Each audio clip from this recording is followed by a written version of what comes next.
Kathy Lynn here, violist for the ASO, and I wanted to talk about the advanced viola part for the great ASO play-along. And this part is full of double stops. Double stops are a lot of fun, double the fun. But they can invite a couple of specific problems. And number one is that in our efforts to depress two notes and keep them in tune, or two or more notes and keep them in tune, we actually have the opposite effect. We create less space in our hand and hit things that we might not want to hit. It also impedes our agility. We can't move around as freely when we're holding like that. So keeping a light and sensitive and mobile left hand is paramount. The second problem is related to the first. When we squeeze, we change or make our intonation difficult, pull it in. So I'm going to give you a couple of thoughts to direct your practice. I think the first thing I would recommend is some singing. You may remember in another video I talked about if you don't know where you're going, you're not going to get there. And singing is my favorite way because you know that you know when you can sing it. So I will demonstrate. Forgive me, my voice isn't the finest. Our key is D major, right? And those sharps in that key signature are F sharp and C sharp. So I'm just going to say F and C though for convenience sake, but we know that I mean F sharp and C sharp. And let's do measure 3, the triple stop. That'll be a good demonstration one. And I'm going to get that first note, A, and then I'm going to just sing the intervals above it, A, F, D, A, F, D.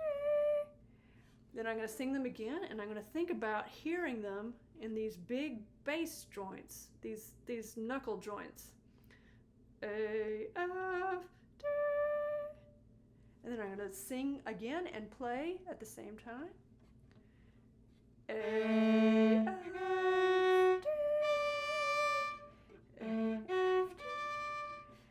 And it's as simple as that. You'll find that you actually don't have to do a ton of this because it repeats so much, but this type of targeted intonation practice is really invaluable. So try that. The next thing I would suggest, I think, is to play slowly. This is 92 to the quarter. Let's pick a different spot. How about bar 11? And softly, just like we did with the intonation practice.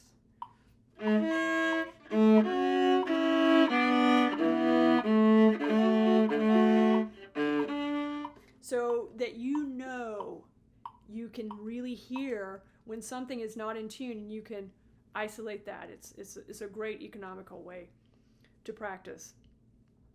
Okay, we've talked about the left hand a fair amount here. Let's talk about the right hand a bit. I would play this whole part in the lower half of the bow.